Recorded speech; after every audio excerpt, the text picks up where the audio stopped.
Do you remember it? That feeling on a Monday morning?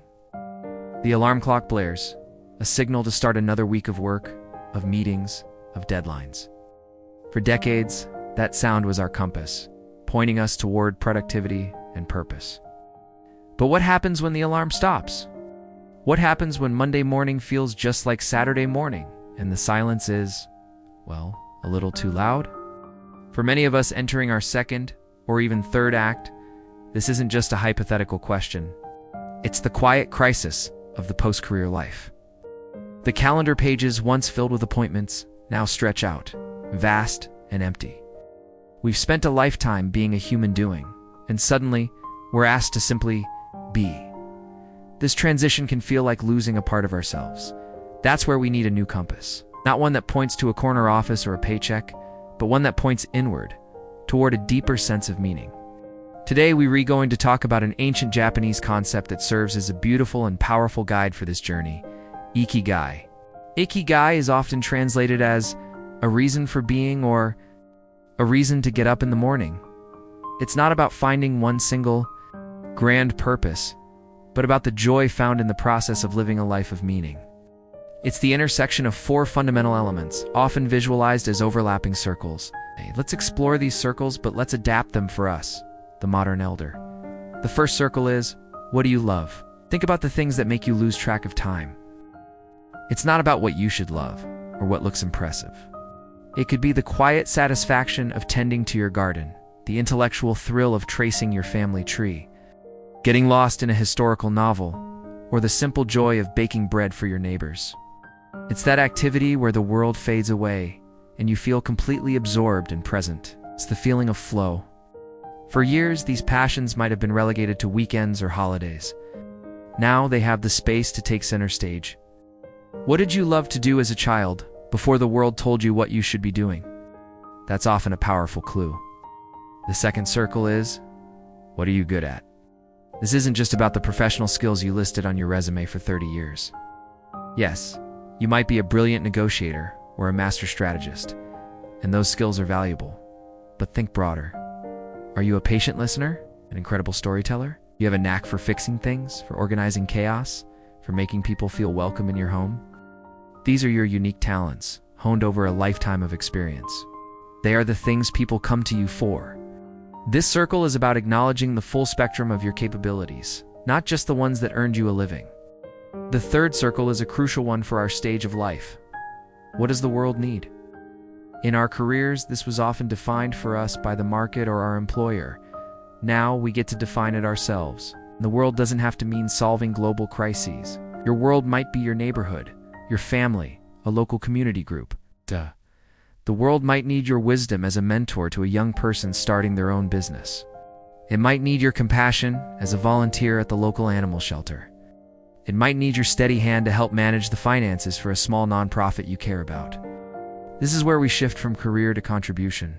It's about looking around you and asking, where can my unique blend of love and skill make a small, meaningful difference? In the fourth circle, what can you be rewarded for? For most of our lives, this meant what you can be paid for. And for some, generating income in retirement is still a desire or a necessity. An Ikigai can certainly guide you toward a fulfilling encore career or a small business. But let's expand the definition of reward. A reward can be the look of gratitude on someone's face. It can be the pride of seeing a project you spearheaded come to fruition. It can be the laughter you share with a new group of friends. It can be the sense of peace that comes from creating something beautiful. The reward is the positive feedback loop that tells you your contribution matters. Ikigai lives in the center, at the heart of where these four circles overlap. It's not a destination you arrive at, but a sweet spot you inhabit. It's mentoring a young woodworker because you love the craft. You're skilled with your hands. They need your guidance. And the reward is seeing them create something beautiful. It's organizing a book club because you love literature. You're great at facilitating discussions. Your friends are craving connection. And the reward is the vibrant exchange of ideas each month. This journey to find your Ikigai involves a profound psychological shift. For so long, our identity was wrapped up in what we did. I am a teacher, I am an engineer, I am a manager. When that title disappears, it can feel like a loss of self. We go from being a human doing to a human being, and that can be terrifying. The key is to recognize that you were never just your job title. You are the sum of your experiences, your values, your relationships, your curiosity. Your identity is not lost, simply waiting to be redefined on your own terms. It's about moving from a sense of purpose derived from external validation to one that comes from an internal sense of alignment and contribution. This isn't about rejecting your past, but integrating it. Your professional life gave you incredible skills and wisdom. Now you get to be the CEO of how you apply that wisdom. So how do we practically begin this journey? It can feel overwhelming. The secret is to start small. Call it the small wins approach. Don't try to find your grand ultimate Ikigai by next Tuesday. Instead, focus on small, daily actions that align with those 4 circles. First, reclaim your morning. The alarm clock may be silent, but your morning is still sacred.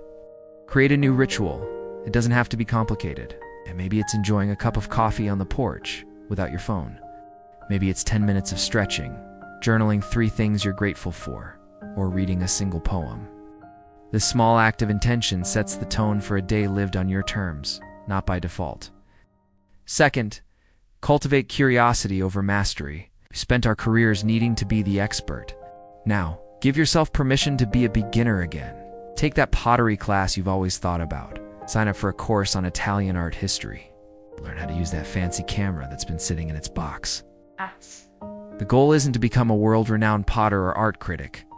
The goal is to delight in the process of learning, to reawaken your sense of wonder. This is where you rediscover what you love. And third, embrace the power of community. Purpose is rarely found in isolation. We are social creatures. So find your tribe. This could be a walking group, a volunteer organization, a choir, or a weekly coffee with friends. Sharing your journey, your struggles, and your discoveries with others is what makes it real. In these communities, you'll find opportunities to share your skills and see where the world needs you. I see examples of this all around me. There's my friend Arthur, a former accountant. For years, his skill was numbers. Now he volunteers 2 mornings a week at a local startup incubator, helping young entrepreneurs make sense of their finances. He loves the energy. He's brilliant at what he does. They desperately need his expertise, and his reward is being the wise elder in a room full of youthful ambition. That's his Ikigai, or consider Maria, who was a marketing executive. She always loved gardening but never had the time. After retiring, she started a small community garden in an unused patch of land in her neighborhood. She organized volunteers, taught kids how to plant seeds, and now, the whole block shares in the harvest. She combined her love of gardening, her skills in organization, the community's need for green space, and connection, and her reward is the vibrant, thriving garden and the friendships that have blossomed alongside it. Your reason for being doesn't have to be a monumental task. It's found in the small, consistent actions that bring you joy. Utilize your gifts and make a small corner of the world a better place. It's the through line that connects your past, present, and future. It's the answer to the quiet question on a Monday morning. It is your reason to get up. Thank you for spending this time with me. If this resonated with you, I invite you to subscribe to The Modern Elder for more conversations about navigating this rich and meaningful chapter of life. And now, I'd love to hear from you. In the comments below, tell me one thing, just one, that makes you lose track of time. It's a wonderful first step in uncovering your own Ikigai. See you next time.